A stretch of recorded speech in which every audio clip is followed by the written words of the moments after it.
Talk 1040. It's the only way I get news.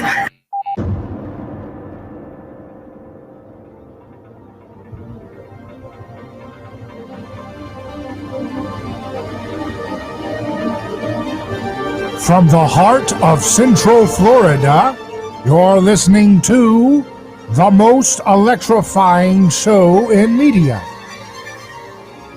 A Neighbor's Choice. I'm your host, your neighbor, David Granosky. So glad to be with you all across the FM, AM, broadcast airwaves around the heart of Florida, where we are happy to have our beautiful music, our exclusive music on our show, designed by the best composers you can find. Always glad to have those songs on our show, exclusive for A Neighbor's Choice. And I wanted to start off by looking at this headline here. The bombshell out of Fulton County, elections caught on video discussing stealing votes. Fulton County elections caught on video discussing stealing votes.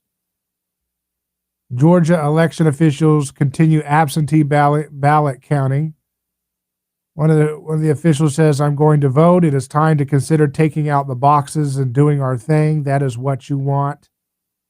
And other things said too. So it'd be interesting to see.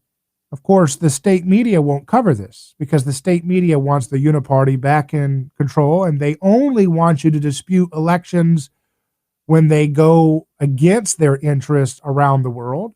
If someone is in power in a country where they're not doing the bidding of the mafia-type interests that run D.C., they will tell you that their election was dubious. A lot of red flags.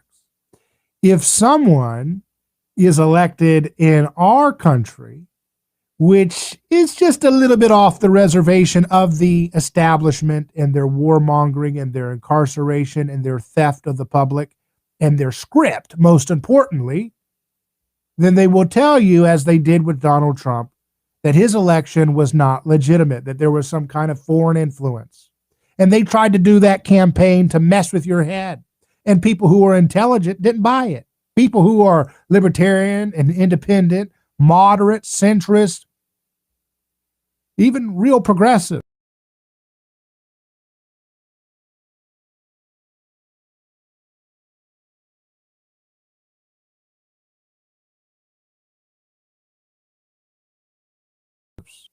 they did ballot harvesting. They did tricks where you could send in the ballot after the election date.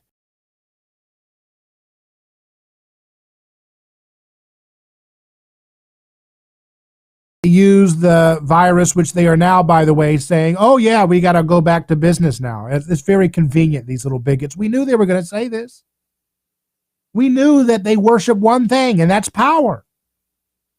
They don't care about grandma with COVID. They care about power, and they crippled the entire world economy just to get one heretic, Donald Trump, out of there. And also, while they did that, to make some money for Amazon, scare the hell out of people into surrendering their liberties as a little test run to say, "Hey, man, that's pretty nice. Look how stupid and docile these people are. Look how stupid they will. They'll rat out their neighbors over playing in their front yard."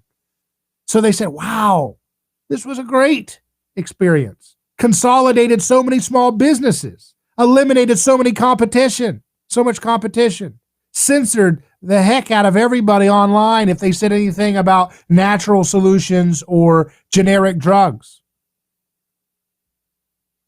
And they destroyed millions of people's lives. People in poorer countries all over the world have been destroyed, their lives lost because of the crippling of the world economy, because of the Luddite politics. They're bloodlust, they're powerless. They love power so much, they'll do anything. They'll sacrifice millions of people in the developing world for their bigots and their thugs like the Biden family and the Clinton families and the Obama type Muppets. They'll do anything for that. They don't care. They're not bleeding heart. The only bleeding they see is the stuff that they cause to people that are standing in the way of their power. So we see this video, which I won't play now because it's kind of audio, is hard to hear. Fulton County election officials discussing shenanigans. And there's many other things like that. There's many people who did affidavits in various counties around the country. And they will try, the bigots like Jack Dorsey. Jack Dorsey is a guy who's got no guts. He's got no brains. He's got no confidence. He's got no dignity. This is a man who spends his entire time following the herd off the cliff, losing his humanity. This is an example of how miserable one is when they make money, but they sell their soul and they use their platform to sow discord and hate and lies. Lies that attack women, lies that attack men, lies that keep bigots like Joe Biden incarcerating people of color all over this country. That's the kind of stuff that Jack Dorsey serves. That's what the kind of stuff that Mark Zuckerberg serves. Mark Zuckerberg spent at least $400 million to increase voter turnout in the 2020 election by funding leftist organizations like the Center for Tech and Civic Life and the Center for Election and Innovation Reform. The CTCL, an organization founded and run by Democrat power brokers, received $350 million of Zuckerberg's money, the vast majority of which was handed out to election officials in counties that voted overwhelmingly for Hillary Clinton in 2016. Mark Zuckerberg, Jack Dorsey, these people, they have no guts. They have no moral decency because they want to play favorites. They want to act like one side of the electoral debate is anathema, that they can look at me. I could delete a president off and look, my little oligarch friends in Apple can delete another platform that's competition for us. Oh, isn't that so neat? That's the behavior of corporate fascists, and corporate fascists, Jack Dorsey and Mark Zuckerberg, they lose. Go look at the record of corporate fascists in history. Eventually they lose. Eventually, at some point, people will realize, and they will continue to see, especially in the digital age, all the lies. They catch up to you after a while. And the whole world is already there. You think the whole world is excited that the same dubious people like the Biden and Clintons and Obamas who bombed the hell out of all over the world, you think that they're happy that that clique had their allies on Twitter and Facebook delete any opposition? No, because they know, okay, here we go again. Here comes these globalist bigots coming to run all over our country now. And I'm not saying Trump did enough. He didn't do enough to stop the empire. But even if he did one little thing different from them, which he did, he didn't start a new war. He didn't escalate things much in Syria. He was not interested in a full-blown Syrian regime change war like they did in Libya, like they did in Iraq. He didn't want that. And they hate him for it. The one guy who doesn't start a war is the one they paint as Osama bin Laden. That's how pathetic the Twitters and the Facebooks are. They hate human life in all of its diversity. Otherwise, why wouldn't they have censored Barack Obama and Biden when they were calling for regime change, insurrection, chaos across the globe in countries like Egypt, Libya, Afghanistan? Those are people who apparently don't enjoy the privilege that a Jack Dorsey and a Mark Zuckerberg enjoy. You see the imperial privilege there? You see the racism there?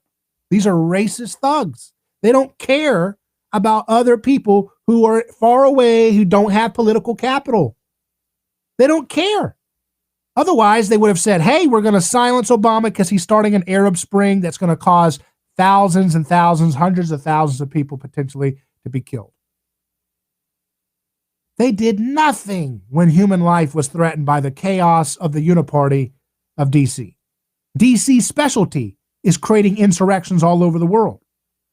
And as people have said, in this latest example of an insurrection, or what they call an insurrection, we find more and more evidence that, as we suggested, and as other people suggested, there were outside influences, outside groups coming in. That doesn't mean, I'm not saying the Trump team didn't do it in terms of were there fans of Trump walking in the Capitol building. I have no problem, of course. But they want you to believe that that's all it was when we had people being arrested, even, just yesterday, who were known Antifa left-wing protesters, disguising themselves as a Trump supporter, and then going in and and telling the people, hey, they're basically inciting a riot, and then going on CNN and being used as official sources for CNN. It's pathetic. CNN's over there saying, oh my goodness, this is a grave time, and yet at the same time, they're giving a platform for folks who are participating in inciting the riot who happen to be left-wing agitators. According to CNN, if you are against endless wars, if you're against endless spending, endless empire, neoliberal corporatism, then you are a terrorist or insurrectionist.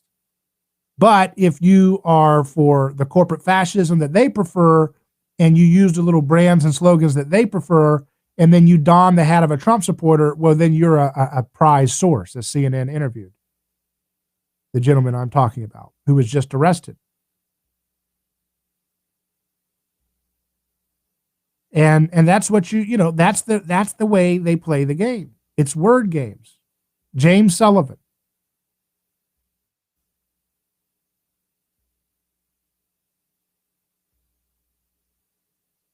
Liberal activist arrested and charged with participating in Capitol riot. John Sullivan. His brother is James Sullivan. A progressive activist has been arrested and charged with participating in last week's U.S. Capitol riot, a week after he uploaded footage of the event to YouTube. Utah resident and anti-Trump activist John Sullivan told Just the News last week that he had been present at the riot, including inside the Capitol, specifically as a journalist, just to record the events that were going down. Yet FBI agent Matthew Folger alleged in an affidavit on Wednesday that rather than merely act as a journalist during the riots, Sullivan knowingly and willfully joined a crowd of individuals who forcibly entered the U.S. Capitol and impeded, disrupted, and disturbed the orderly conduct of business by the United States House of Representatives and the United States Senate. Folger in the affidavit says that the footage taken by Sullivan at the riot shows the activists accompanying and cheering on the rioting crowd by saying things like, let's go, this blank is ours, and let's burn this blank down. But he donned that Trump hat, and how many more others did that as well? That doesn't mean that the Trump people were all saints. Only a dumb binary person says that. Only someone who believes in the low info garbage on a CNN or New York Times blog would even think stupid stuff like that. Intelligent adults know that life is difficult, isn't it? And that all crowds are bad, especially when they're whipped up into a fervor of aggression. But that their stupid little binary world where they're trying to make, all the BLM and Antifa riots trying to march on the White House, and they're laughing as Trump is being moved away. Oh, that's all perfectly fine as people were killed. And now they're trying to say, there was not a single left-wing person. It was all the Trump. They want you to believe that 100,000 people or so who were gathered there for Trump, all of them went into the Capitol, or they were all part of it, and not a single one of them was a left-wing person. Now, the reactionary populists who have no platform and they're deleted off the face of the earth, they would say, maybe some of them would say, well, no, they were all Antifa people. But that's also false. But they don't have a platform, so why should I even entertain the voice that's not even being presented to you? I'm here to critique the garbage out of the television and the garbage from these globalists who actually have the power in our institutions. We'll take a quick break and return live on A Neighbor's Choice. Email me, hello@aneighborschoice.com, or drop us a comment on our video stream. We'll be back in just a moment.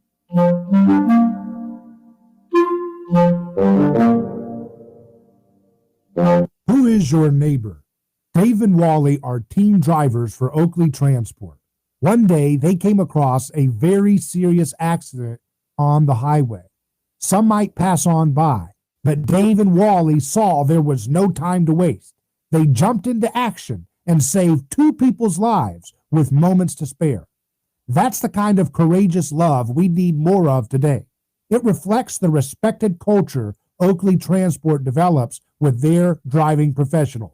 CDLA licensed drivers. Join Oakley Transport today for a rewarding career. Visit oakleytransport.com.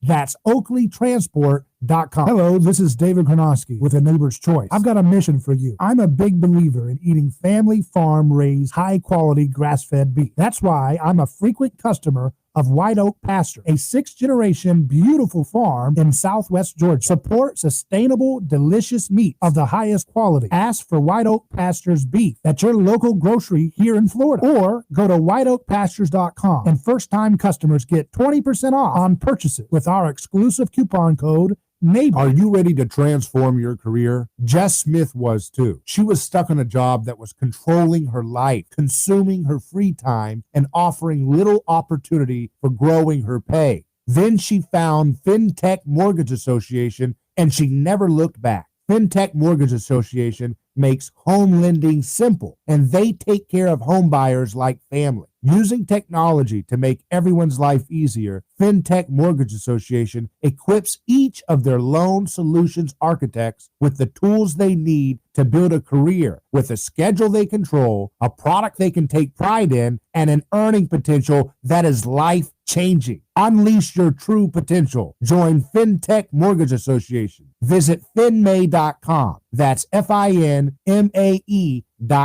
You're in charge now. NMLS ID 1492187. Equal housing lender. You can't have a fresh outlook on the new year if you're staring through a chipped or cracked windshield.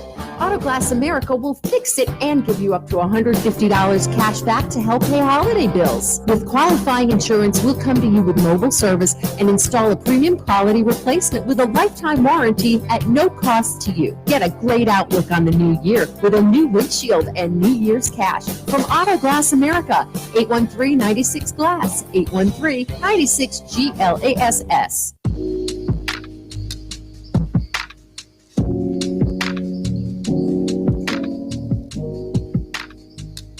So always stay away from maddened crowds, okay? Stay away from maddened crowds when you go to the ballot box to vote for garbage policies that do immense amount of harm against your neighbors by using violence and coercion from the state in the form of legislative violence, legislative coercion.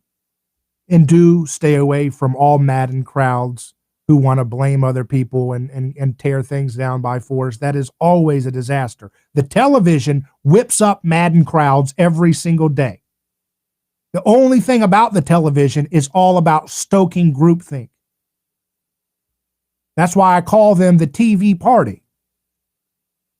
Because all they do is go along with groupthink, and then they ooze that nasty groupthink into reality eventually by stoking people into maddened crowds for various convenient reasons. Why do they do that? Well, that's a good question. But it happens to be that a lot of people believe that might makes right. And a lot of people believe that they are justified in stirring up aggression. But that's wrong, because they're not in charge of history. The master of history is. And he says, do not resist evil with violence.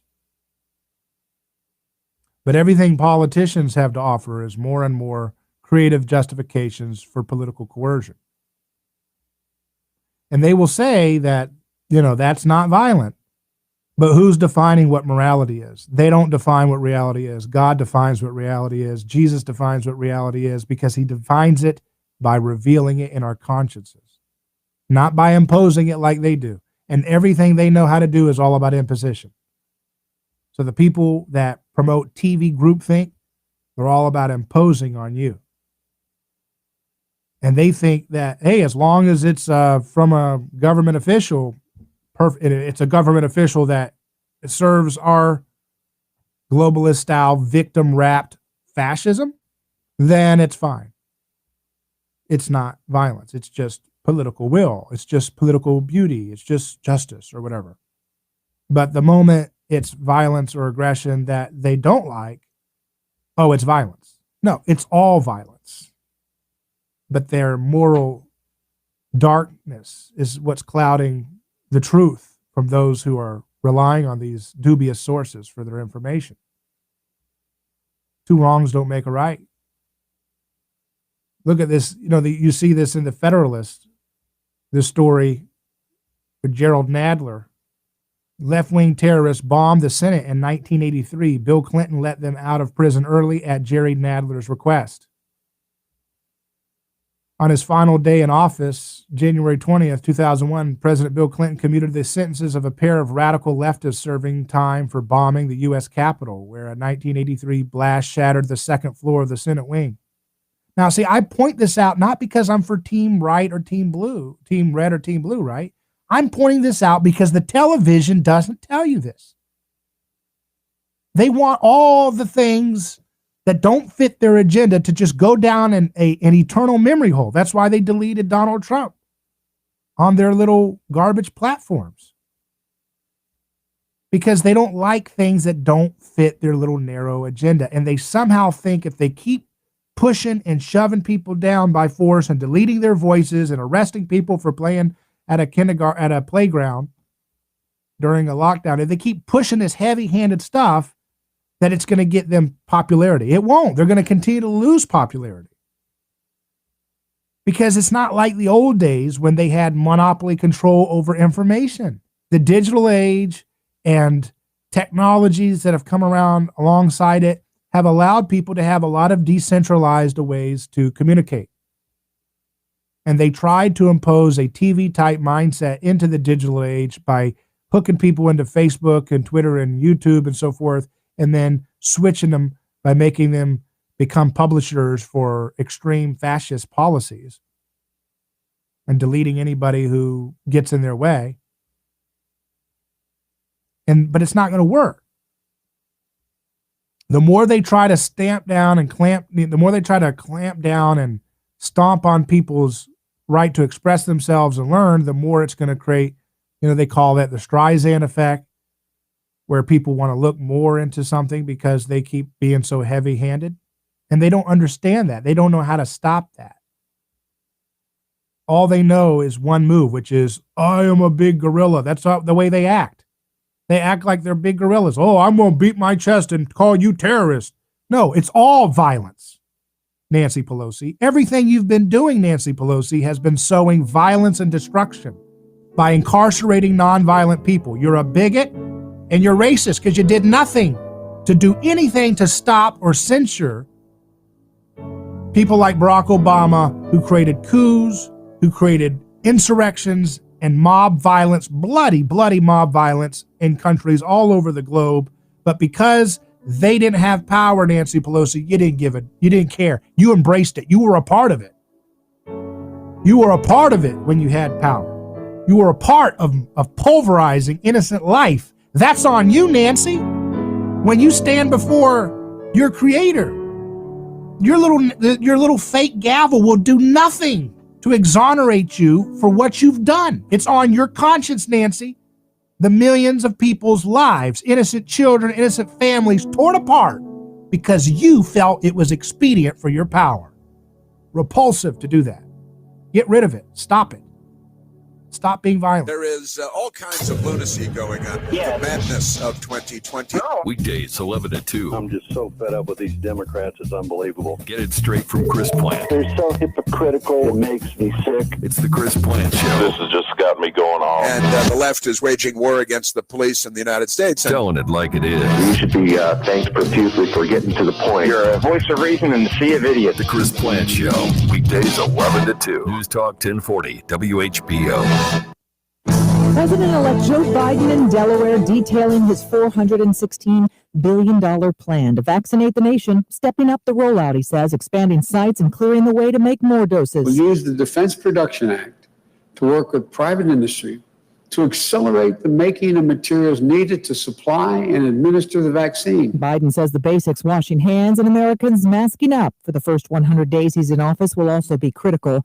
The outgoing Vice President Mike Pence, meantime, making a call to his successor. Vice President Mike Pence called to congratulate his successor, Kamala Harris. Aides say it was a gracious and pleasant conversation where Mr. Pence finally offered to help with the transition. President Trump still has not spoken to President-elect Biden and has no plans to invite the incoming first couple to the White House before the inaugural. Security now reaching a fever pitch heading toward the inauguration, with National Guard members securing the nation's capital and states preparing for a weekend of protests. Michelle Franzen, ABC.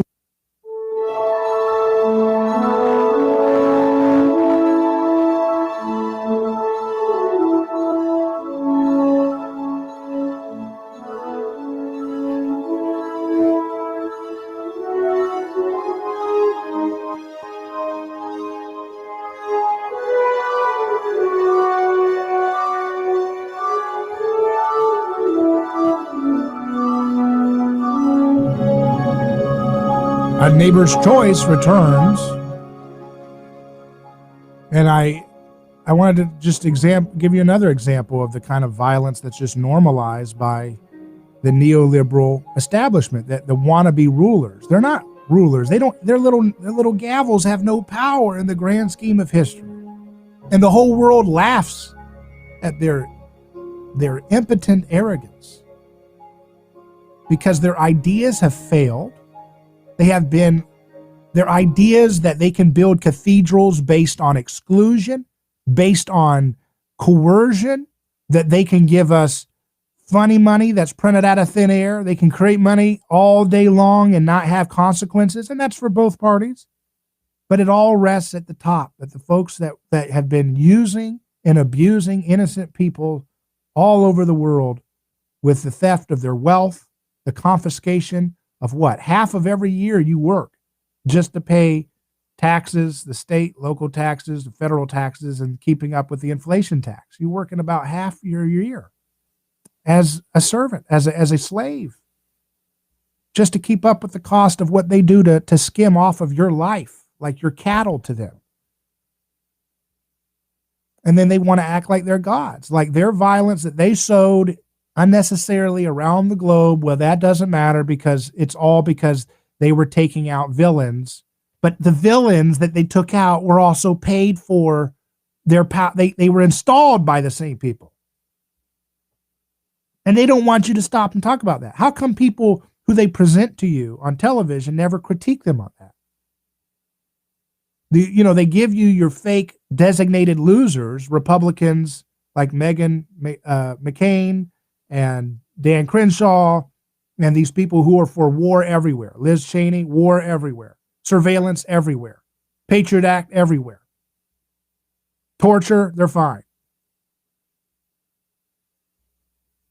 Mass incarceration for everything. And they present those guys as the designated opposition. Okay, you can pick the other team that's not as cool, but it's always going to be warmongers. That's what the television groupthink people do. We don't. Nobody accepts that. Nobody wants that stuff. We don't want that. We don't want people who want to push war. That doesn't represent the world's interest. It doesn't represent America's interest. But they think that their ideas are still very popular. They don't realize they've already been judged by history, and the world sees them as a failed ideology, trying to remake the world for their interests. And what do? They sow mob chaos. And what is it for? To take out brutal leaders that they themselves backed. Remember John Kerry and his wife dining with Assad, and now they have to get him out? Remember Clinton and McCain and folks giving Gaddafi money and support, and then they take him out?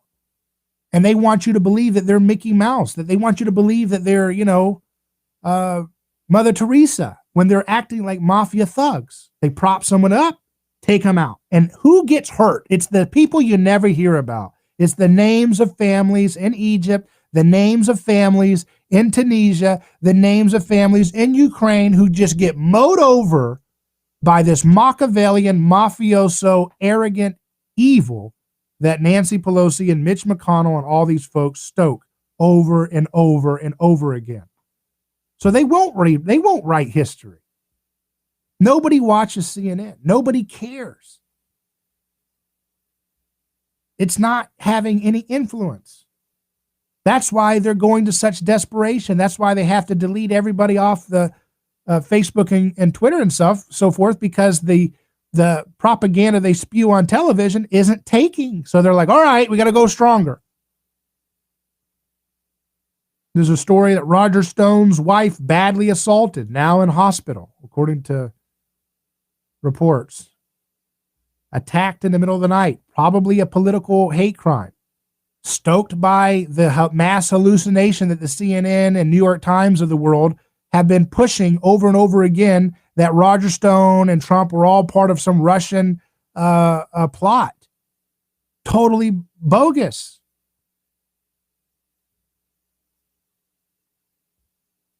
And they think they're the good guys. Imagine that they think they're the good guys. They actually think they're the good guys. JustTheNews.com says after Trump bans, Facebook and Twitter see combined $51 billion in losses. That's only beginning. Meanwhile, Jack Dorsey says, the CEO of Twitter says in leaked video, this is going to be much bigger than just one account. So the focus, so they always say so before they say a sentence because he's trying to be cool. So Jack Dorsey has to say so the focus is certainly on this account and how it ties to real world violence. But also we need to think much longer term about how these dynamics play out over time. Wow. So he wants to stop violence. Wow. Oh, really? Is that really what he wants to do? Where was he when the Egyptians were crying out from suffering mob violence stoked by his little puppet masters? The DC cool kids, right? It's not cool to hurt people, Jack Dorsey. It's not cool to stoke, you don't get to be racist, Jack Dorsey, but that's exactly what you're doing. You're trying to get away with being racist. You're saying if the mob insurrections are stoked by Barack Obama and Hillary Clinton in Libya and Syria and so forth, that's not a problem. I will keep that. He will keep that stuff on his page to the day that site is going, to the day it stops. He will keep that site, that page, any claim that Obama wants to make, any claim that Biden wants to make or Hillary Clinton wants to make to stoke, riots, which they did, inflaming people here at home. But more importantly, the real vicious, long-term, terrible damage that's been sowed by these same voices around the globe. Jack Dorsey will do nothing to stop or defend the innocent lives of people of color in Egypt, of people of color in Tunisia. He doesn't care. Their lives don't matter to Jack Dorsey and Mark Zuckerberg. He doesn't think their souls count as much. Isn't that pathetic? That's why we call these people corporate fascists. They're not liberals. They don't want to liberate anything. What do they want to liberate? I mean, I don't even know if they think about it that much, I don't know. I don't know. It's amazing. The astounding ignorance are out there. Our platform is showing that every single day, and our role is to protect the integrity of that conversation and do what we can to make sure that no one is being harmed based off that. That's what Jack Dorsey said. Who was harmed when Barack Obama was using your platform to justify going in and causing hell on earth for Libyans? Who was harmed there, Jack Dorsey? You did nothing. Because you must be racist, Jack. You must be the height of evil in the way you think of race, because why don't you stop their suffering? You could have muted the president, Barack Obama, when he was trying to whip up an unnecessary chaos in Libya. You could have muted that guy, said, take a chill pill. But you didn't do it. And that's on you, because you want to play God, but you don't care about the lives of people suffering all over this world because of the party that you want to have power. Power is more important to Jack Dorsey and Mark Zuckerberg than doing the right thing. If you are an Egyptian caught up in the Arab Spring that John Brennan and Barack Obama were busy, implementing, Jack Dorsey doesn't care. He says in his statement, we are going to do whatever we can. Let's see. We are going to do whatever we can to make sure there's no harm, right? That's the word he used. We don't want to have harm done to anybody, except if you're in Egypt, except if you are a shop owner during the Antifa burnings of different cities, except if you live in Iraq or Syria or Iran, Arab Spring places, except if you're a Ukrainian kid caught up in the maelstrom of the State Department instigated coup in Ukraine. In that case, Jack Dorsey says, I don't have to deal with that. In fact, I'll help that. I'll help amplify the chaos if it helps serve who has power. So that's the number one thing you got to remember about these folks, is their whole little brand is all this fake veneer of I care and I just am concerned about harm coming to people. And yet, time after time after time, they are there giving a platform, giving a voice, and aiding the most powerful forces, bullying and harming innocent families, just like you. You have nerves, you have pain receptors, they have those pain receptors too. You have emotions, you have feelings, you have sorrow when you see your city burn. They do too. They can't do anything about it because bullies like Jack Dorsey and Mark Zuckerberg don't care about their lives that much because they let it happen and they stoke it and they help it. And then they help elect people like Mark Zuckerberg, $350 million into the election? He helps elect a known bully like Joe Biden who votes to demolish Iraqi people's homes and then gets his brother the contract to help make some money off of rebuilding. You can't get any more low than that. That is the lowest of low to be that kind of guy. And that's the kind of guy the television tells you to be like. And that's the kind of person the television tells you to emulate. That has nothing to do with love. At the end of the day, we need to have role models that demonstrate love for our neighbors. And you know what? Love includes being tough on the liars and the hypocrites and the Pharisees and the television media and the social media cartels that lie and spew division just so they can have a little bit more power. They come as an angel of light. They come wrapped in all this victim language. I care about the oppressed. And they do the exact opposite. And unfortunately, there's a lot of gullible people who don't even stop and think to try to figure out, wait a second. See, how many folks on talk radio even begin to explain the connection of what Jack Dorsey and Mark Zuckerberg and their platforms have done to sow and enable voices calling for mob chaos around the world? In DC voices like Clinton, Biden, Obama, they're darlings that they've loved the most lately. How many times have they given them a platform and helped them spin narratives that will create bloody chaos in countries all over the world? Now, how many low information people who say they care about things like social justice even stop to think about that once? Or people who are against CNN, how many CNN and social media platforms, how many of the critics of Facebook and Twitter have even presented to you what I've just presented to you? The obvious connection that they were there stoking Arab Spring voices. They were there stoking regime chaos, regime coup chain, chaos, bloody coups, whatever you want to call it, nation building chaos. They were stoking those voices. They were enabling those voices.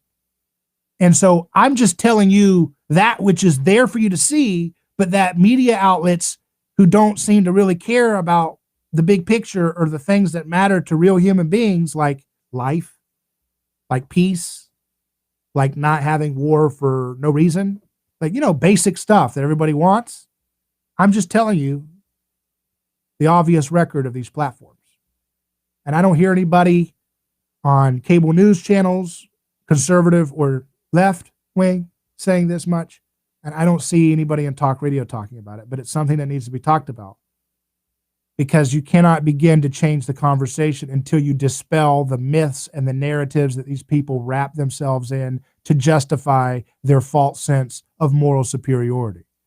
They know they're not morally superior, but that's why they have to keep regurgitating this self-lies and self-delusions so that they can get away with being accomplices to a lot of horrible, horrible policies of chaos and innocent life being destroyed around the globe. We'll be back in just a moment with more on A Neighbor's Choice. Stay with us.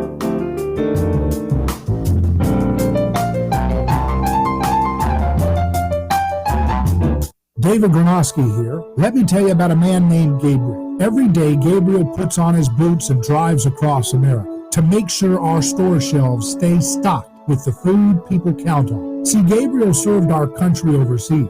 He knows that America stands for freedom, quality, and caring for others the way we would like to be treated. That's why when Gabriel saw food shelves getting low during the pandemic, he hit the road as a driver with Oakley Transport. In the land of the free, where no one should go hungry, we need heroes like Gabriel to help keep America fed. CDLA driving professionals. Join Oakley Transport today. Keep America fed. Visit oakleytransport.com or call them today at 1-877-8-TANKER. That's 1-877-8-TANKER. Hello, this is David Gronowski with A Neighbor's Choice. I've got a mission for you. I'm a big believer in eating family farm-raised, high-quality grass-fed beef. That's why I'm a frequent customer of White Oak Pasture, a sixth-generation beautiful farm in southwest Georgia. Support sustainable, delicious meat of the highest quality. Ask for White Oak Pasture's beef at your local grocery here in Florida, or go to whiteoakpastures.com, and first-time customers get 20% off on purchases with our exclusive coupon code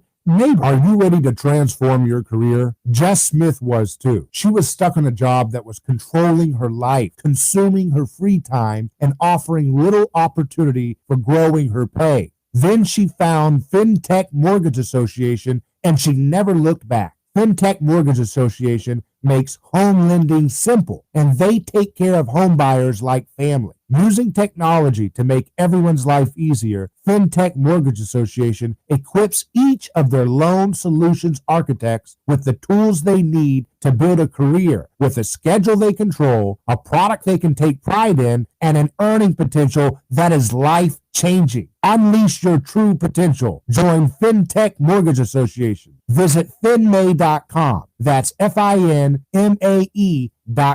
You're in charge now. NMLS ID 1492187. Equal housing lender. Fernando Hernandez Casework Installation, LLC is proudly suing our troops and veterans. Visit USO.org to locate military care packages and see how you can make a difference today. Fernando Hernandez Casework Installation, LLC has been leading the industry with quality and pride for years. For the best in all phases of residential and commercial new construction or remodeling, call the pros today at 813-679-3351, 813-679-3351. Turning your dreams into reality. That's Fernando Hernandez Casework Installation, LLC. They're people who care.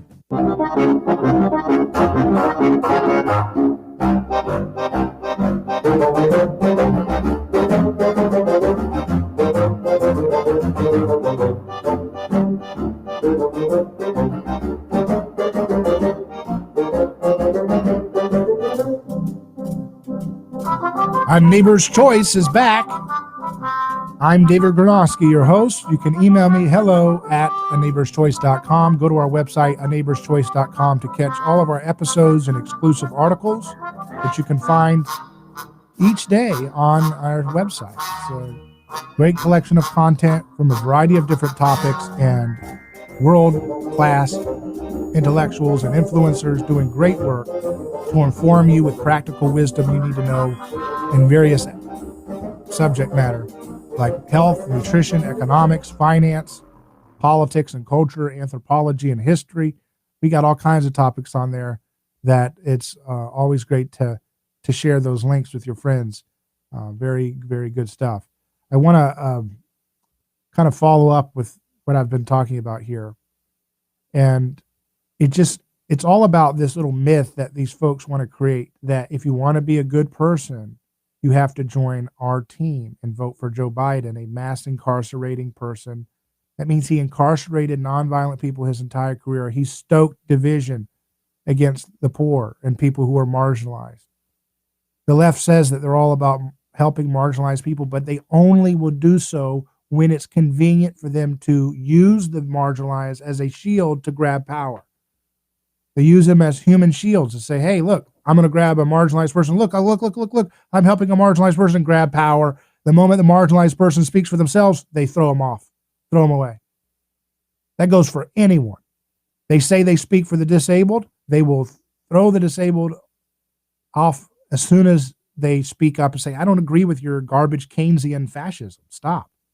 I don't agree with your banker bailouts and your garbage printing of money out of thin air to act like you're helping us. I don't agree with that. They silence, gag, delete.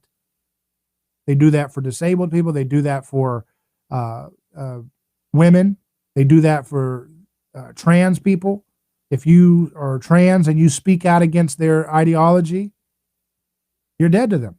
They can't stand you. They hate you the most because you violate their sacred tribal religious creed, that all folks who have external identity markers that make them prone to being marginalized must submit to their political quest for power.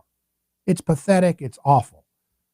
I mean, but the folks, look at this. Pennsylvania Lieutenant Governor John Fetterman says this idea that saying that Pennsylvania was rigged or that we were trying to steal the election, that's a lie. And you do not have the right. That is not protected speech. So what about when Al Gore and all of the Democrats still refused to accept the 2000 election? Is that not protected speech too? I mean, these people are so pathetic. It's like they don't even know history from like 20 years ago. I don't remember. Yeah, I don't remember that happened. It's like Jerry Nadler supporting the Bill Clinton commuting the sentences of radical leftists that bombed the U.S. Capitol building. You don't even know that happened because, I mean, I'm not saying you particular, but in general, people don't know that happened because television is run by people who don't find that to be a convenient fact to keep around. And so we have to, speak out against that groupthink and then offer alternative information, which is actually the mainstream information. Glenn Greenwald says the three journalistic units most devoted to demanding online censorship are CNN's media reporters, NBC's disinformation team, and New York Times tech reporters. Here's the latter laying the groundwork for making encrypted apps Signal and Telegram their next targets. The New York Times is what he's quoting here. The New York Times says the rise of Telegram and Signal could inflame the debate over encryption, which helps protect the privacy of people's digital communications, but can stymie the authorities in crime investigations because conversations are hidden. Any move to the apps by far-right groups in particular has worried U.S. authorities, some of whom are trying to track the planning for what may become violent rallies on or ahead of the inauguration of President-elect Joseph R. Biden Jr. next week. Again, there was violence all over the inauguration of Trump. And they didn't call it, far, far extreme. Oh, my goodness, we're going to lock down the whole place. They only do that when it suits their narrative. And the truth is, again, that real Americans, people who are out there just minding their own business, they don't want to be getting into political Machiavellian ruling the world schemes like these people do all day. They don't want to be a part of any of this shenanigan stuff. They don't want to be a part of collective violence.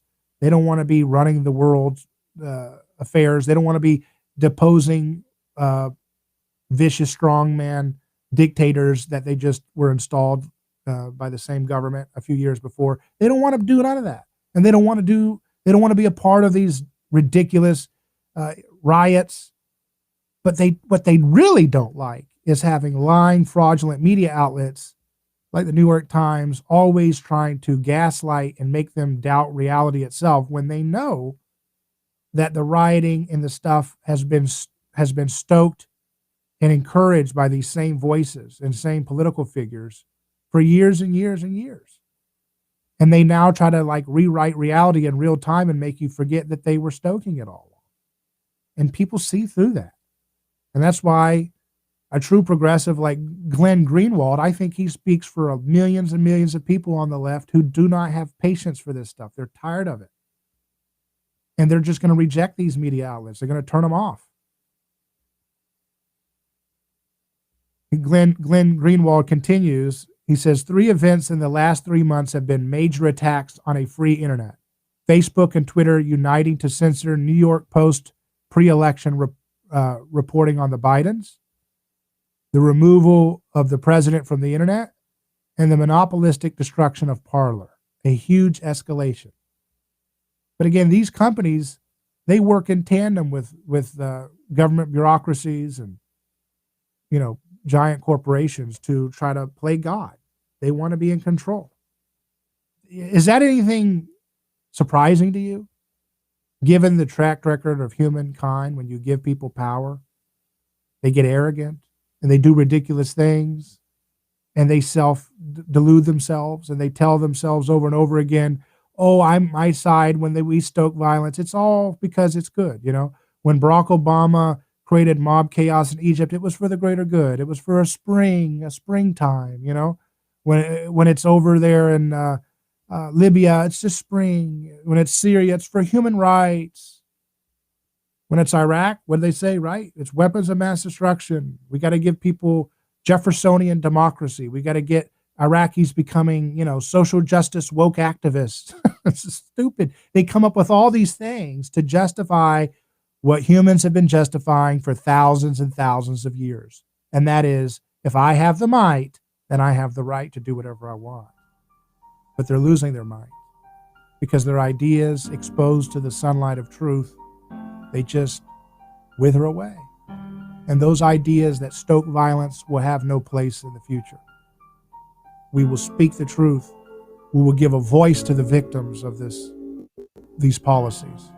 We will represent the marginalized and the oppressed, no matter who's going after them, no matter who is persecuting them and trying to scapegoat them. And we will defend each and every human person as sacred. That's the future. The future is in that direction. So watch as these petty little tyrants, these wannabe tyrants, flail about, trying to keep their power and keep their little self-justifying myth going. But in the end, we know that the truth belongs to the meek. The truth in the future belongs to the humble, and they will inherit the earth. I'm David Granowski. We'll see you in just a moment. But for now, Godspeed.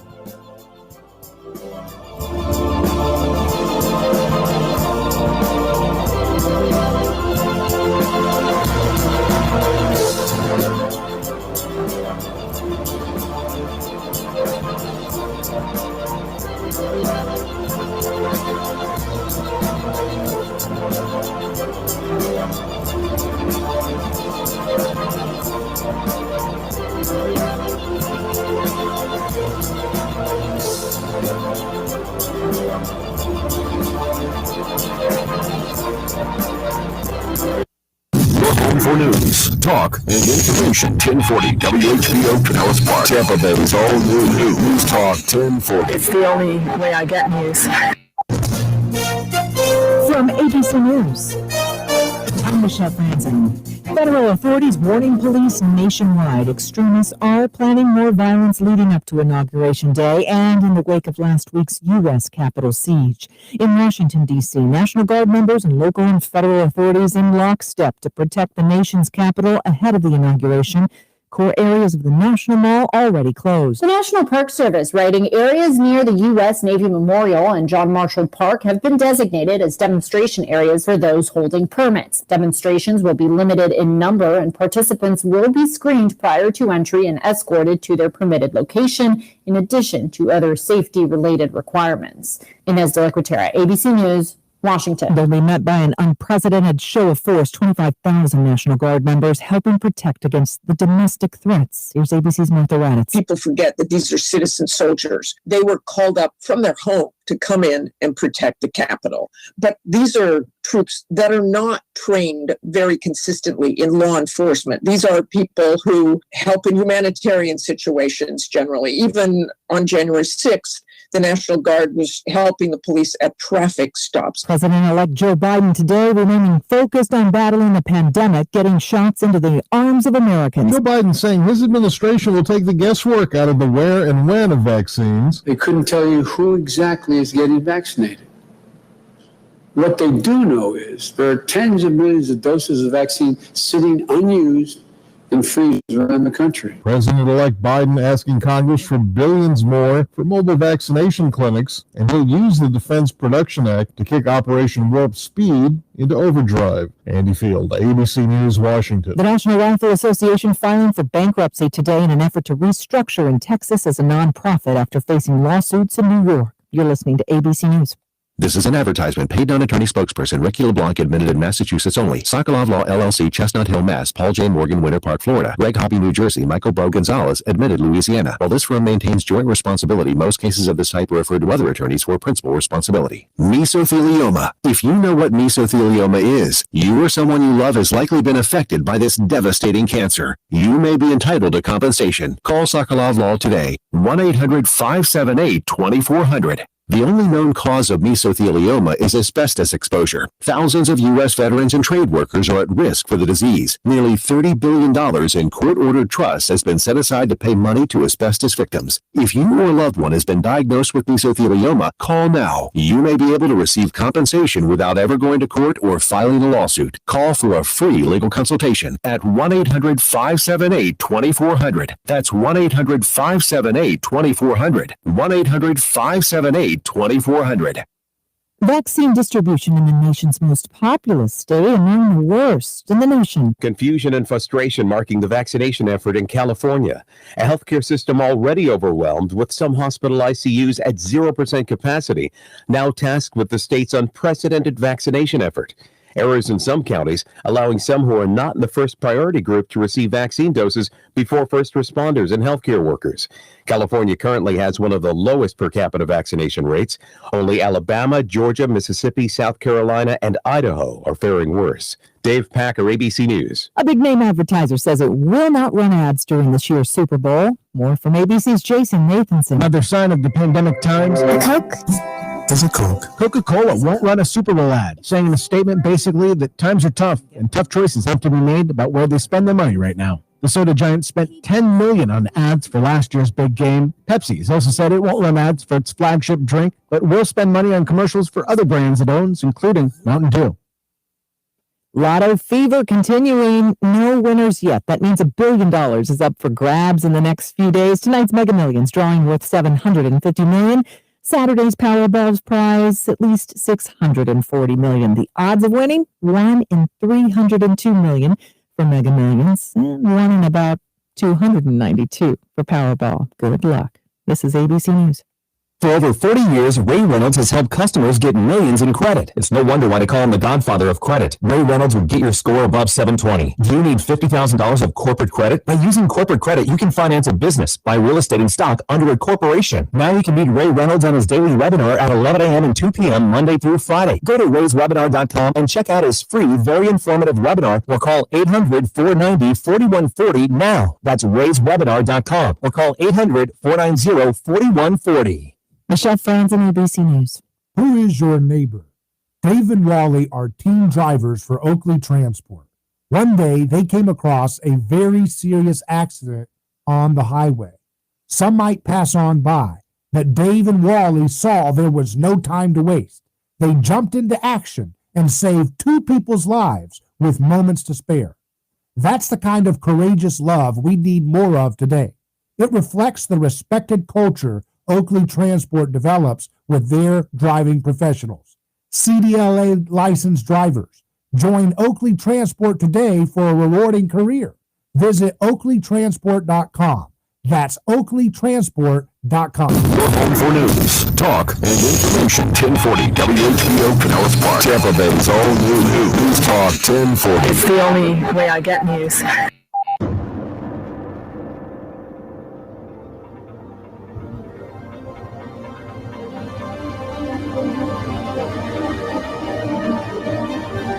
From the heart of Central Florida, you're listening to the most electrifying show in media.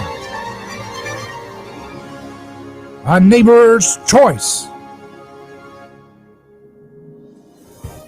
And I'm your host, your neighbor, David Gronowski. So glad to be with you here on this Friday afternoon, where we're coming to you live across FM and AM affiliates, as well as our podcast and video stream audience. Always great to have these conversations across different across different multimedia platforms. And I think we have a clip from a trailer for the upcoming Biden inauguration. A little teaser trailer there. Let's see if we got that ready to go.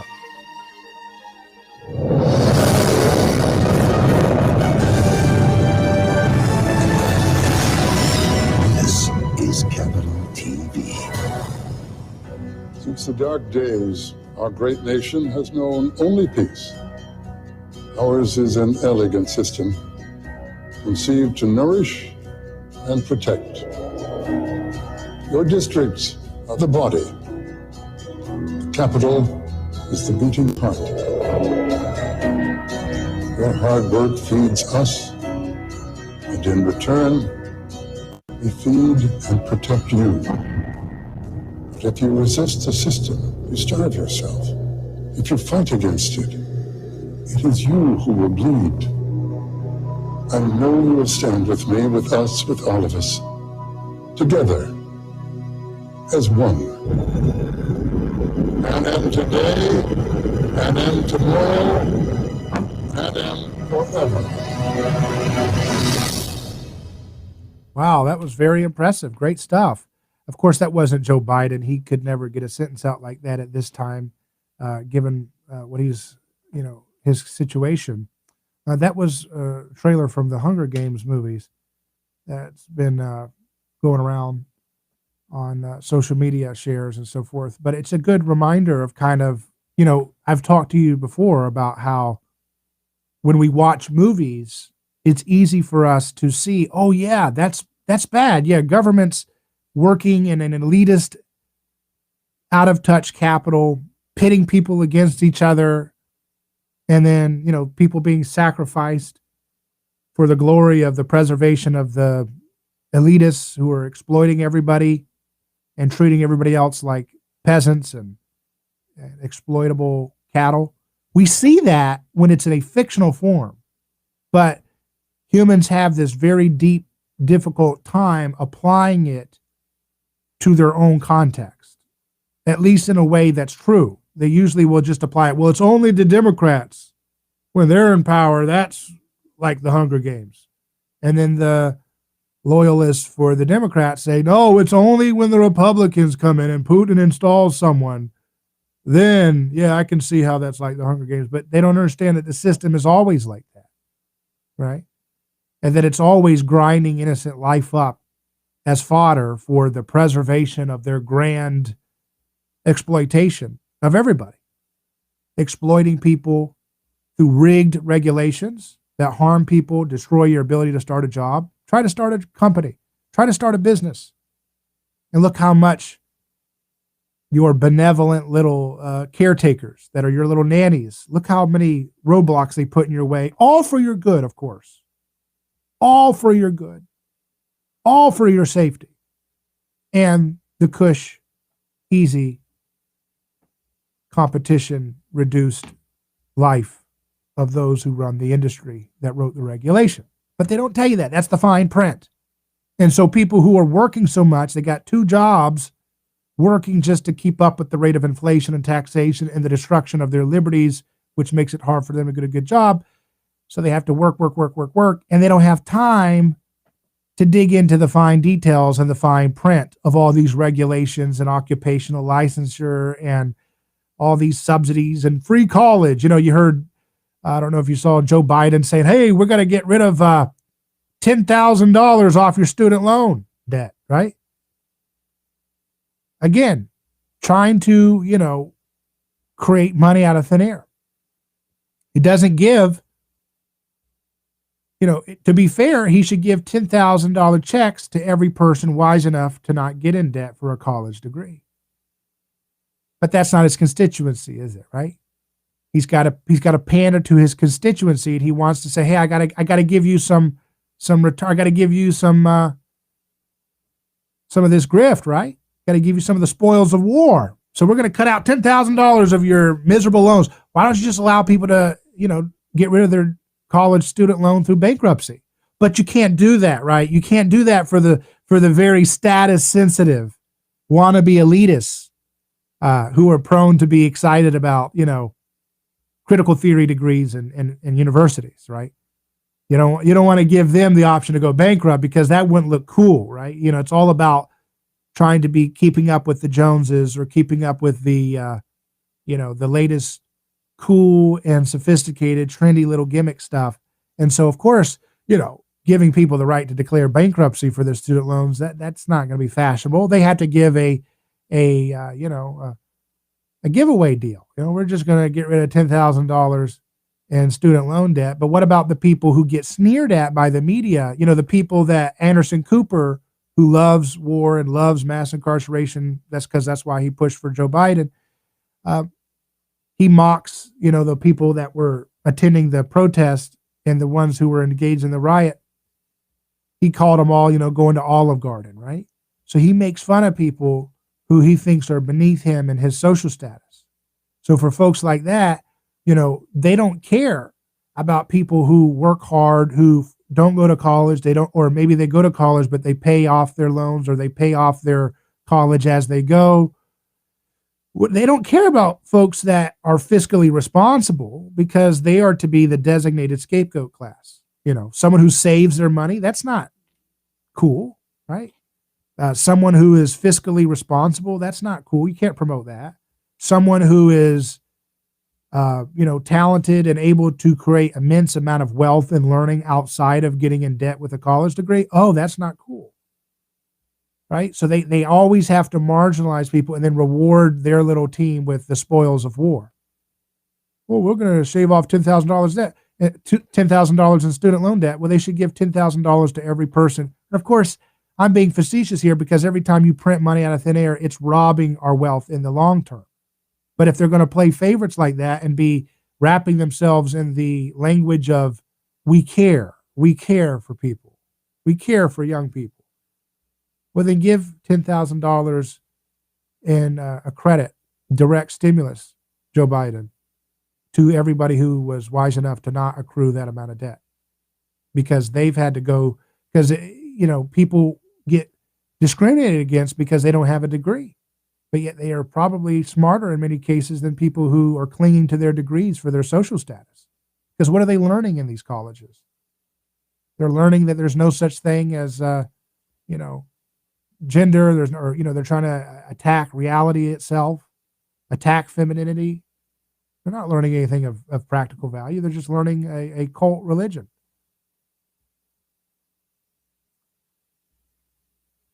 Here's a point that I thought was a really good point that I wanted to cover real quick. It was a post by Chad Felix Green. But I'm not sure who he is, but he just says this whole experience shows us how empty vengeance is. The left and the Democrats got what they wanted. They won the election. They got Trump banned from Twitter. They got him impeached twice. They get to label all Republicans terrorists now, and they're still miserable. And I thought, now that's a take that you don't hear a lot about But that's a take that needs to be highlighted, because you don't hear people covering politics and news and culture talk about the impotence of vengeance and how empty vengeance is. And I mean, you could add to that they still held the House and they now run the Senate. So they won the election. They got Trump banned from Twitter and all the other platforms. They got him impeached twice. They get to label their Republican opponents terrorists now, and they're still miserable. I heard people saying they're going to celebrate Biden's inauguration with mimosas in the morning and stuff. And I was like, well, you probably, why do you have to drink in the morning if you're really happy with your life? It never ends. Vengeance doesn't satisfy. Vengeance is like drinking salt water to quench your thirst. It's not going to do the job. Vengeance is impotent. Vengeance is an illusion. It promises you satisfaction, but it never gives you what you thought it would give you. So that is a great point. Something that we're not talking about enough in this time is that vengeance has no place. That means if you see someone doing something that you disagree with, using vengeance is not going to make you feel better. It's not going to do justice. It doesn't quench whatever that itch that you feel will be quenched or whatever, solved if you employ vengeance. But so much of politics is all about vengeance. It's all about, well, the rich are rich. Get vengeance on them. Well, this race is oppressing this race. Get vengeance on them. Well, this gender is oppressing this gender. Get vengeance on them. This religion has too many people with wealth. Get vengeance on them. This culture, Western culture, has had too much of an unfair advantage technologically and has oppressed people and so forth. Get vengeance on them. All they offer in their religion is vengeance. But what the master of history, Jesus, offers is forgiveness. And who will talk about forgiveness in a time like this? Will you be one? We'll be back in just a moment with more on A Neighbor's Choice.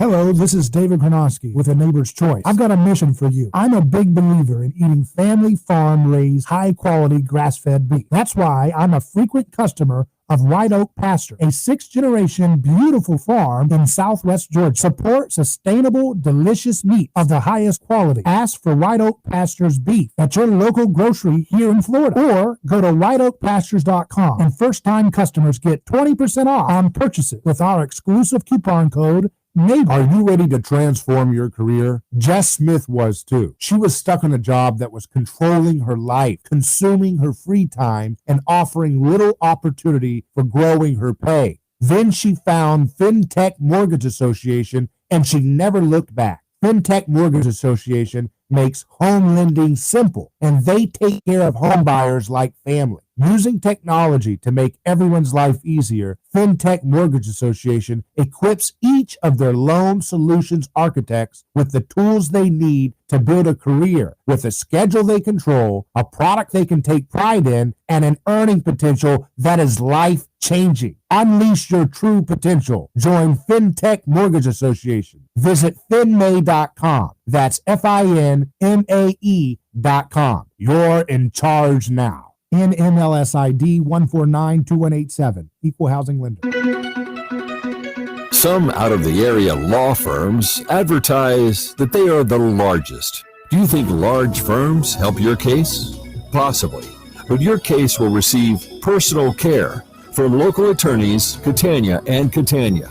They are family-owned, Tampa Bay attorneys representing clients who have experienced auto and motorcycle accidents. Your case with Catania and Catania will seek to get a settlement in your favor expeditiously.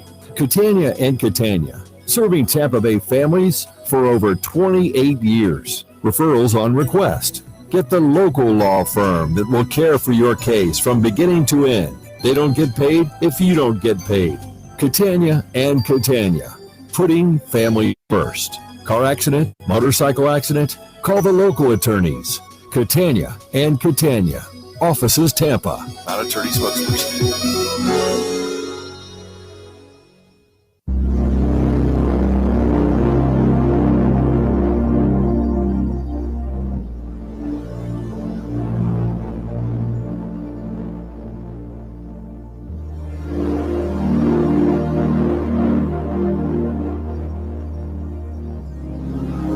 Neighbor's Choice is live. I'm David Gronowski. Go to our website at neighborschoice.com. Make it your go-to place for our content. You'll see articles, exclusive articles. You'll see podcasts. You'll see interviews with folks like Bishop N.T. Wright, theologian David Bentley Hart, and Jordan Peterson, the psychologist from Canada, his daughter, Michaela Peterson. You'll see all kinds of great exclusive interviews with culture commentators and people doing great work in theology, in history, in politics, philosophy, all kinds of topics. It's a great resource to take advantage of, as many, many others are around the country and around the world. Meanwhile, Nancy Pelosi weeps. She weeps. What is she weeping about? Well, she's weeping about the assault on our democracy. Not when the White House was besieged. She was cheering that on. She was making excuses for that. But she weeps because she thinks it will help her power grow so that she can be using that power to benefit her crony friends. And that means that someone's going to be sacrificed. And that means it'll be you. It'll be your life. It'll be your income, your quality of life. These folks say they're going to solve clean energy, but they offer garbage solutions for clean energy. They say they're going to solve your healthcare needs, but they offer toxic, sick care. They don't offer you anything, but they want you to believe that they're trying desperately to do so that you'll give them the narrative and the groupthink power, by just conformity and bystander effect, to just allow them to keep exploiting people who don't deserve to be exploited. People in your community, people in your neighborhood, people like you. And I was thinking about it, all they do is try to make you feel intimidated by crowds, right? That's why their favorite thing to do is to put out polls. Well, we did a poll of 700 people, and 99% of people agree with everything we've been telling you on our television broadcast. And only 1% of extremists believe what you believe. That's what they want to tell you about everything. Everything they do. And they manipulate the polls. And of course, they were saying that Trump was going to get total landslide defeated in Florida. That didn't happen. They said it was going to be totally double-digit defeat in Ohio. Didn't happen. And then you have these dubious, weird rule changes with those swing states that they were embarrassed of losing last time. And so those were too close to call, really, anyways, at the end of the day. But they lied and lied and lied about so many different states. And they lie in all the polls about, because they want you to feel like peer pressure. That's what they do. Their whole thing is the art of the crowd. So they push out polls. So many percentage of people say they don't like this. So you should too, right? Because if 70% of people say this, then you should agree, right? It's like checking where the wind's blowing, right? But you're trusting the crowd's moving this way. Don't you want to move that way too? But they lie, they manipulate the way they count those poll numbers and who they interview and how they do their sample sizes and so forth. But they know that if they do enough of those lying polls, they can try to dent some of the people who are they can bend some of the people who are most prone to follow the herd. And that's what they're going after. They want to find the herd people to break them over to a position that they want them to feel is popular. But I was thinking about that. I was like, that's not what you and I are about. We're not here to get a majority. We're not here to, although I do think the vast majority of Americans, when you sit them down one-on-one, would agree with the values that A Neighbor's Choice talks about. Nonviolence, peace, personhood, love of the neighbor, right? They agree with it, at least aspirationally, right? The problem is it's hard to apply those principles into the sacred cows of the religions of our ideologies. Those are religions.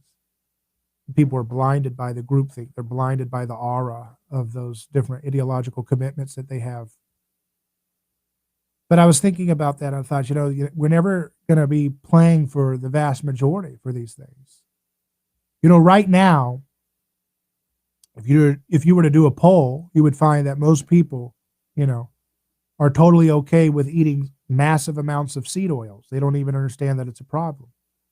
And processed foods, processed meats, processed sugar, processed, carbohydrates. They don't understand that those things are connected to a lot of the vast majority of chronic illnesses and dementia and Alzheimer's, all these different scary things that people are worried about and have afflictions with their loved ones. And if you poll, the vast majority of people would say, I'm fine with vegetable oils. TV hasn't told me to get rid of them, so why should I? I'm fine with the massive amounts of carbohydrates that people feel are okay to give to their kids and so forth. And they don't think anything about it because that's where majorities typically go. Majorities are asleep at the wheel.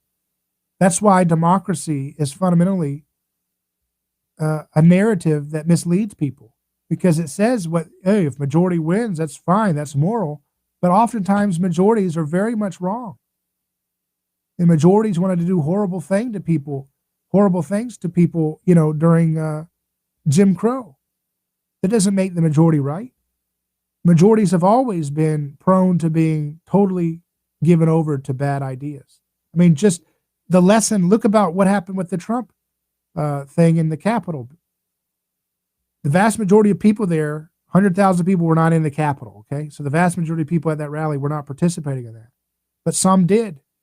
And it goes to show that you can have people come in there agitating from other groups that want to make a spectacle, like the guy they arrested.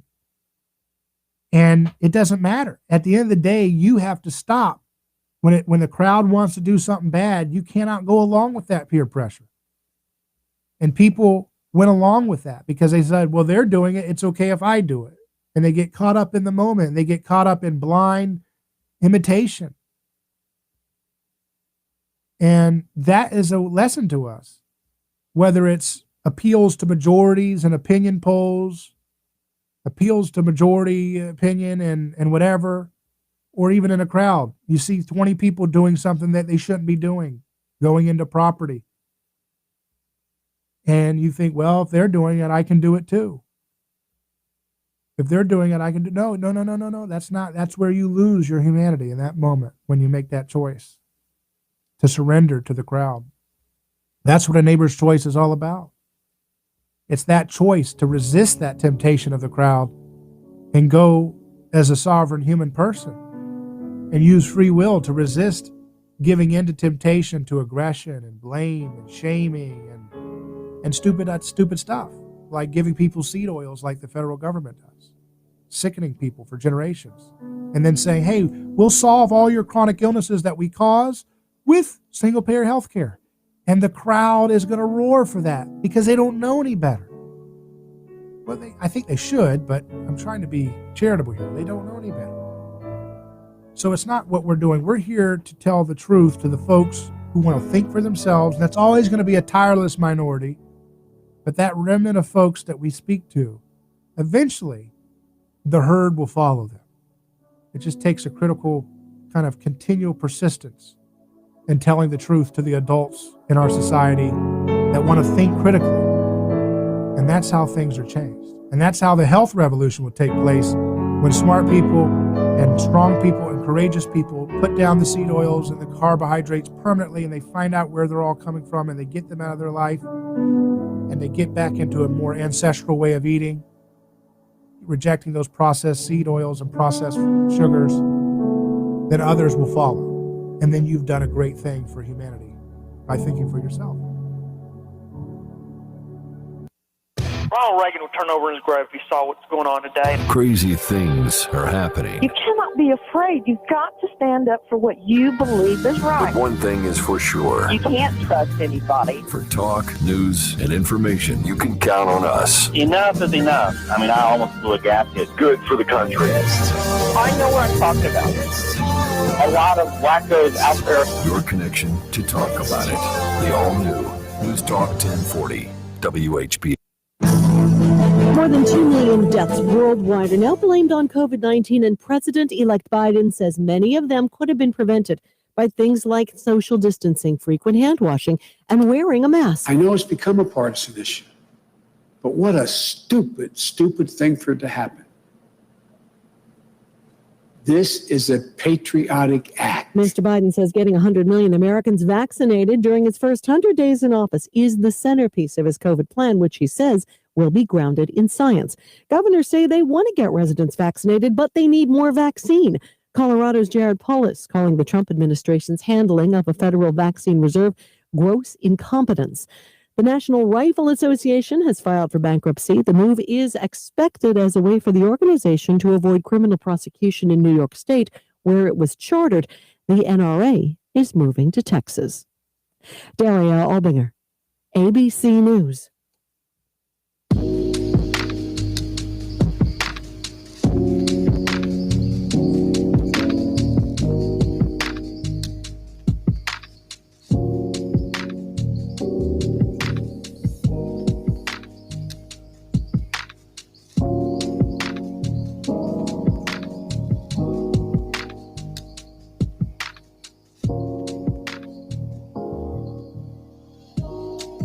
Neighbor's Choice returns. So Joe Biden is going to do his 100-day little mask stunt, even though it's not based on science. The Denmark study showed the masks don't help stop transmission, but he doesn't know anything about science. He's just using bumper sticker slogans that the ignorant folks around him that want to profit from fear are giving him.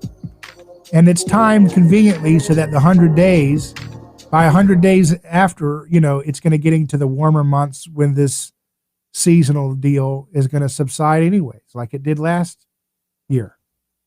And so it's a convenient little way for them to look like they're, oh, look, as soon as you got the right guy in, all of a sudden, man, it worked. We told you what to do. You all did it more, when they're probably not.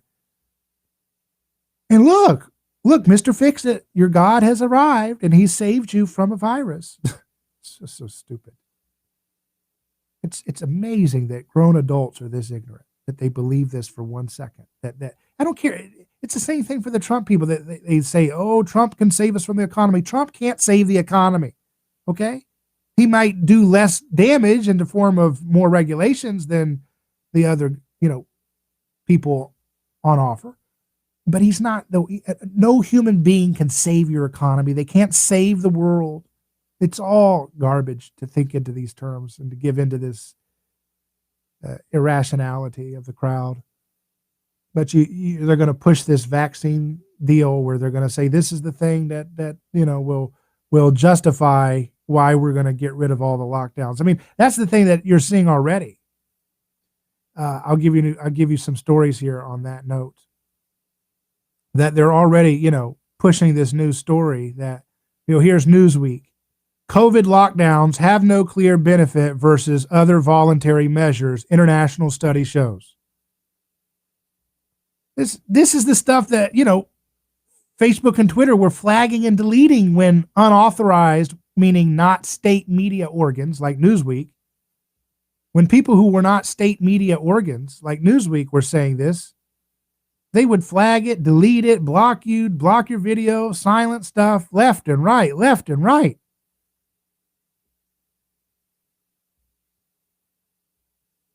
But now, because they think they got the uniparty back in full power, Republican and Democrats that they want to rule are back fully entrenched. They got their little scapegoat out, and now they're going to tell you what we've all been saying. Now they're going to tell you the truth, or at least a partial version of the truth, because they use that for political purposes. And can you imagine how sociopathic you have to be to cause this much damage just for your political power? How many people's lives have been ruined permanently, or they've lost their life because of suicide or horrible other things, delayed procedures on diseases or illnesses that they had because they were staying away from the hospitals because of the fear mongering that has persisted? thanks to the corporatist media. It says COVID lockdowns have no clear benefit versus other voluntary measures, international study shows. This is in state media organ Newsweek, which can happily report this because their scapegoat is going to be out of the office now. A study evaluating COVID-19 responses around the world found that mandatory lockdown orders early in the pandemic may not provide significantly more benefits to slowing the spread of the disease than other voluntary measures such as social distancing or travel reduction. The peer-reviewed study was published in the European Journal of Clinical Investigation on January 5th and analyzed coronavirus case growth in 10 countries in early 2020. The study compared cases in England, France, Germany, Iran, Italy, Netherlands, Spain, and the U.S. All countries that implemented mandatory lockdown orders and business closures, to South Korea and Sweden, which instituted less severe voluntary responses. It aimed to analyze the effect that less restrictive or more restrictive measures had on changing individual behavior and curbing the transmission of the virus. The researchers used a mathematical model to compare countries that did and did not enact more restrictive lockdown orders and determined that there was no clear significant benefit of more restrictive measures on case growth in any country.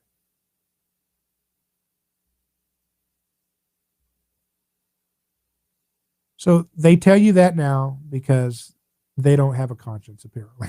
You see, they don't care. Out of sight, out of mind. And I'm telling you, the thing you've got to realize behind all of these dubious mythologies that the media priestly caste tries to spin is that here's the issue. They believe that sacrifice is okay. They believe that some people being sacrificed, it's okay if it's for the greater good, which you peel that sticker off, the greater good, scratch that off, and what you see is for their power. Okay? That's the big question of history. You have the forces of people who want liberty and freedom, and they want virtue with that freedom, versus the forces of people who believe in sacrificing human beings for some alleged good, which ends up being not really a good deal, but a raw deal for everybody. That's the reality of the battle ahead. Matt Walsh, a conservative commentator, says a week before Biden's inauguration, and a study is released announcing that lockdowns don't work, Cuomo comes out and says that New York can't stay closed, and the mayor of Chicago is urging restaurants to open ASAP. We are supposed to believe that the timing is coincidental. For low information people that rely on these dubious state media outlets for information, they're not even aware of this. It's like they're in Stockholm syndrome. They're so taken for a ride by liars who do not care about human life in all cases. They only care about human life when it's expedient for their power. But if it means misinforming people and confusing people and silencing voices, they will do it. That's why they deleted, the stories about Biden's family and the criminal gain they were making from their office. All the media outlets got together, most of them, and said, we're not going to talk about it, even though there was something big there.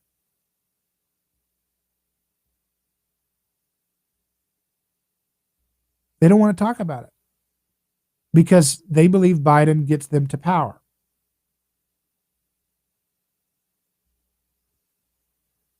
So that's what you deal with. Cuomo comes out and says that New York can't stay closed. The mayor of Chicago urging restaurants to open as soon as possible. And they whipped up millions of people to be bigots.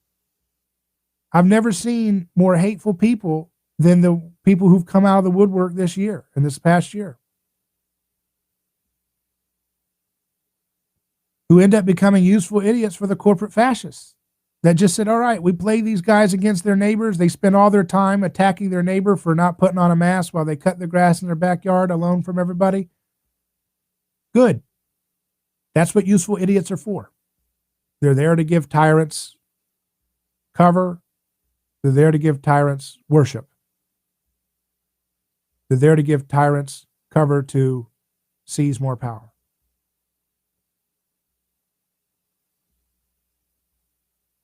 So, you're going to see that narrative push. They're going to push out, oh, look, all of this stuff. We solved it because we got the right high priest elected, Joe Biden, and he did his magic. He's a genius. He sacrificed the right people. He used the right rhetoric. And therefore, virus is gone. Oh, it's just summer. And it's funny. Remember Joe Biden was saying and Kamala Harris were saying, oh, we're not going to take that Trump-made vaccine. And now they're just like, yeah, that's the vaccine we're going to pump out and spend trillions of dollars or whatever. Or billions or whatever. So they're, now they forgot that storyline. It's just pro wrestling. But the problem is it's pro wrestling with very, very devastating consequences for human beings. And it's hard not to be, sad about the people who have to suffer all around us because of their bad choices. All the ignorance they've sowed about diseases in general is just very, very unsettling. How many people are suffering using bad medicines for chronic illnesses when these things could be corrected with simple dietary corrections. Canadian expert confirms this is on revolver.news. Canadian expert confirms Revolver's finding that lockdowns cause 10 times more damage than COVID-19. Initial data falsely suggested that the infection fatality rate was up to 2 to 3%, that over 80% of the population would be infected, and modeling suggested repeated lockdowns would be necessary, said Joff, the expert, in the interview. But emerging data showed that the median infection fatality rate is 0.23%, that the median infection fatality rate in people under 70 years old is 0.05%. And that the high-risk group is older people, especially those with severe comorbidities, which again, as I say to you every day, those comorbidities are caused by single-payer nutrition, subsidized with your taxpayer dollars by force. By force.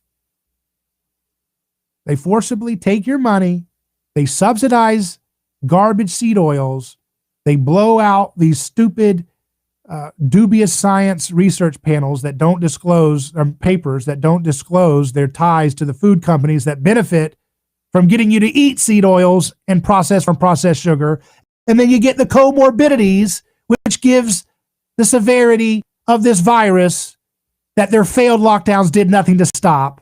And in fact, did 10 times more damage than the virus. If you're not angry, I don't know what is going on here. I mean, if you're not angry about that, it's just screw over after screw over. It's just a screw job after a screw job after, it's just screwed over at every single level. And it's got horrible consequences because we all know people who have suffered from these comorbidities. And these guys should know better. Dr. Fauci should know better if he's going to claim to be a god for people. He should tell them, stop eating the seed oils, which includes the peanut butter, that includes the oils and, look at the ingredients list. If you see vegetable oil or peanut oil or canola oil or safflower oil, sunflower oil, even olive oil. If you look at olive oil, you'll see that a lot of times look in the industry and they adulterate it with other oils that are bad for you. And then you got to watch out for animals that are monogastric animals, meaning they have one stomach chamber, like chicken and pork, because they are fed corn and soy, which gets stored in their fat as inflammatory vegetable oils. And those seed oils are highly correlated with the rise of these comorbidities. So this Canadian expert, he's Dr. Harry Joff, a specialist in pediatric infectious diseases at the Stollery Children's Hospital in Edmonton, Canada. He's authored a peer-reviewed paper that substantiates popular claims that lockdowns have consequences. He's also a clinical professor in the Department of Pediatrics at University of Alberta in Canada. And he's offered a peer-reviewed academic paper titled COVID-19, Rethinking the Lockdown Groupthink, that finds the repercussions harmful caused by the COVID lockdowns are 10 times greater than any benefit that can be perceived.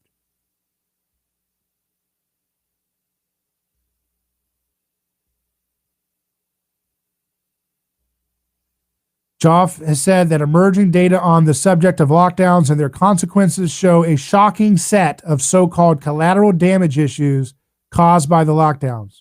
He estimates that millions of people globally could easily be adversely affected by a continuation of the unnecessary practice generally for the public. Among the issues Joff cites in his study are food insecurity, 82 to 132 million people. I thought liberals cared about that. They don't now, because they'll care again once Joe Biden says, yeah, no more lockdowns. Oh yeah, okay, we're all against lockdowns. So pathetic, the lemming behavior. Severe poverty, 70 million people. Maternal and underage 5 mortality from interrupted health care, 1.7 million people. Infectious disease deaths from interrupted services, millions of people with tuberculosis, malaria, and HIV. School closures for children, affecting children's future, earning potential, and lifespan. Interrupted vaccination campaigns for millions of children. Intimate partner violence for millions of women. He continues to list adverse effects as they pertain to high-income countries and delayed and interrupted health care, unemployment, loneliness, deteriorating mental health, increased opioid crisis deaths, alcoholism, suicide, and more.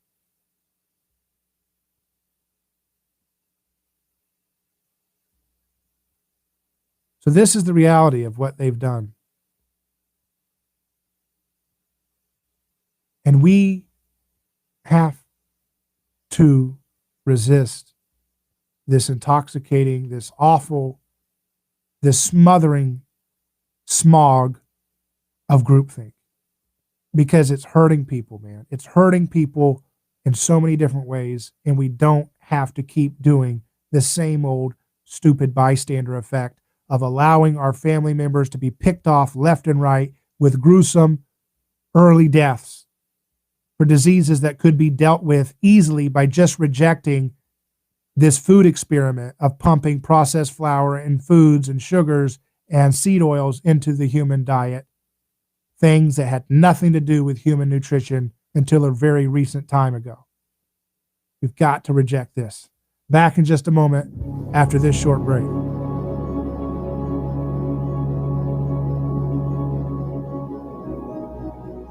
Hello, this is David Kronosky with A Neighbor's Choice. I've got a mission for you. I'm a big believer in eating family farm-raised, high-quality grass-fed beef. That's why I'm a frequent customer of White Oak Pasture, a 6th-generation beautiful farm in southwest Georgia. Support sustainable, delicious meat of the highest quality. Ask for White Oak Pasture's beef at your local grocery here in Florida, or go to whiteoakpastures.com, and first-time customers get 20% off on purchases with our exclusive coupon code NEIGHBOR. Do you despise lawyers? That may be the case until you need one. If you've been in an auto accident and need legal advice, go to the local attorneys that have served Tampa Bay families for over 28 years. Catania and Catania. They are family owned. They understand your legal situation. When you need legal representation, Catania and Catania will care for your case from the beginning to the end of representation. You won't need to worry. Catania and Catania will represent you through the entire process. Auto or motorcycle accidents are too frequent in Florida. Catania and Catania. They don't get paid if you don't get paid. Referrals on request. Contact Catania and Catania. Putting families first. Offices, Tampa. An attorney spokesperson. Hi, this is Gary from Good Faith Home Buyers, and I buy houses cash. If you own your house and want to sell it fast, call me at 727-330-6224. That's 727-330-6224. I can pay cash and close fast. I buy houses in any condition, any price range, and any location. I'm not a realtor or associated with any realty company. I'm a private real estate investor who buys several houses a month and wants to buy more. I'll buy inherited houses, divorce houses, behind in payment houses. I'll even buy my tenant won't pay me the rent houses. Do you own a house that is trashed and needs thousands of dollars in repairs?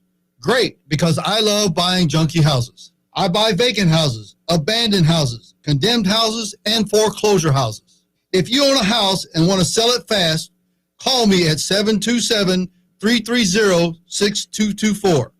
That's 727-330-6224.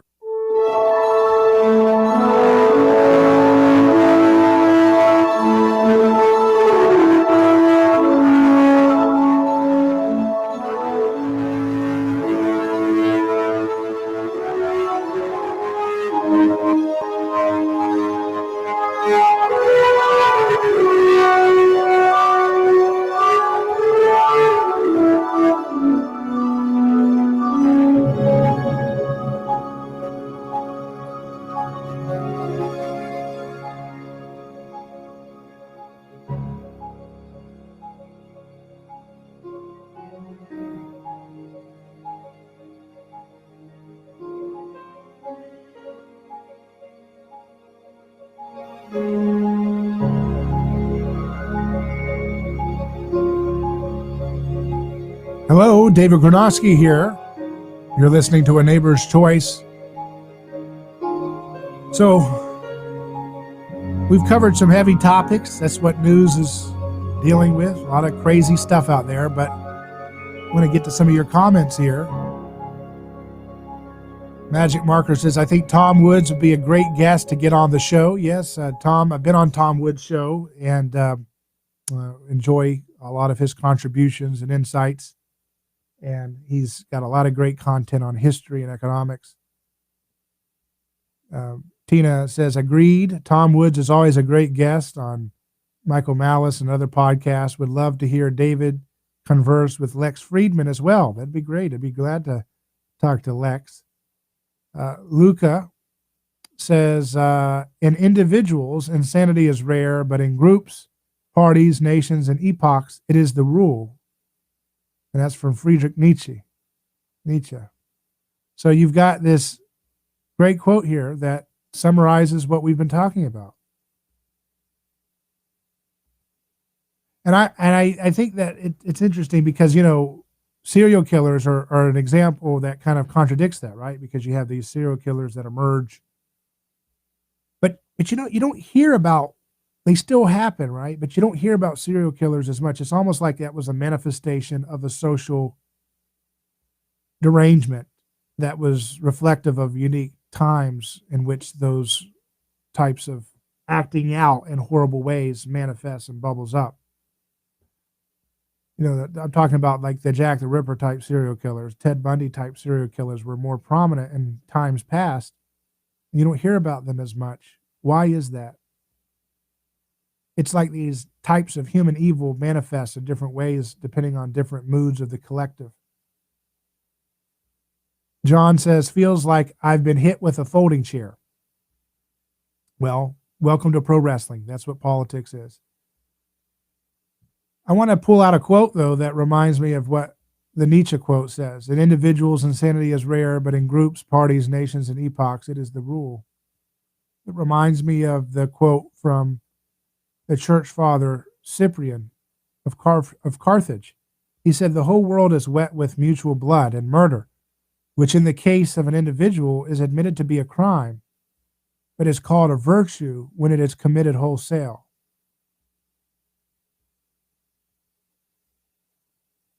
And I think that sums it up in another level, is that when we're thinking in our right minds, when we're thinking as individuals, we say, hey, I have a little bit of empathy for what the other person is doing.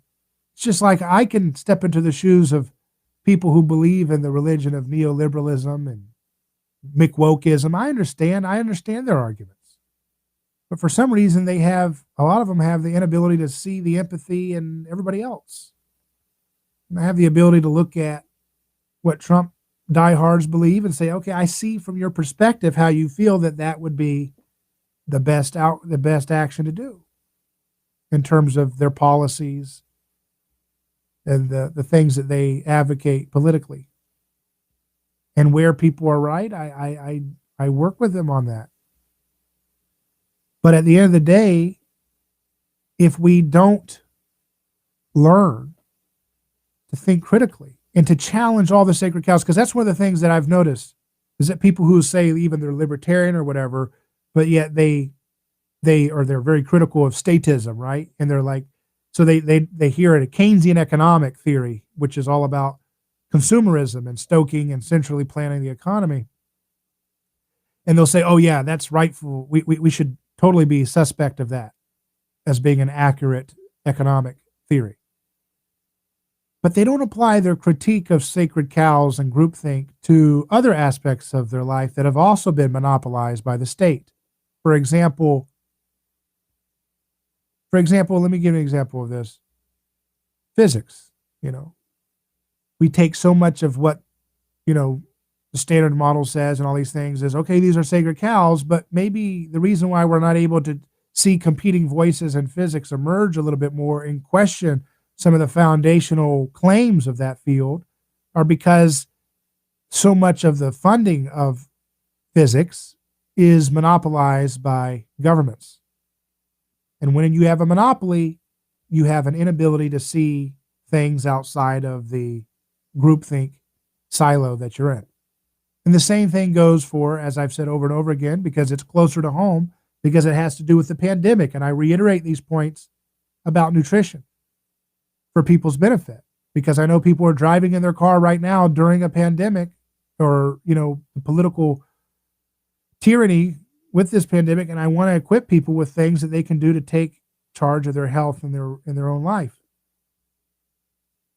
But so much of nutrition and medical science that you think, well, I'm a big critic of the state, but you accept failed paradigms of diseases that just are not really based on good science, and failed paradigms of nutrition, which again are not based on any good science, but they're based on sacred cows. It's based on Ansel Keys. He was the guy that demonized saturated fat and promoted the horrible, destructive consequences that we've had for decades. But there's folks like that become enshrined because of political monopoly of funding and also cult of personality and more social phenomenon than actual real hard science driving people's faith in these failed paradigms of knowledge. And so that's the one thing that we're going to continue to do on this show is apply our skepticism to human tendency to create sacred cows of knowledge. We're going to apply that skepticism in laser focused ways as it relates to your benefit in your life. That's their goal. That's what we're going to continue to do. A lot of people make careers blabbering about politics for hours and hours a day on television or whatever. But I don't want to leave you just on the politics. I want to give you solutions based on real science, based on real application. And we may not always get it right, of course. But you know that our discernment is going to be always checking the groupthink ideas that we have. We're always going to be challenging even the assumptions that we carry to the table. That's what we are supposed to do. Lifelong students of the truth, lifelong learners. So I hope you have a great weekend. Stay in touch. hello@aneighborschoice.com is the way to talk to us. But for now, Godspeed.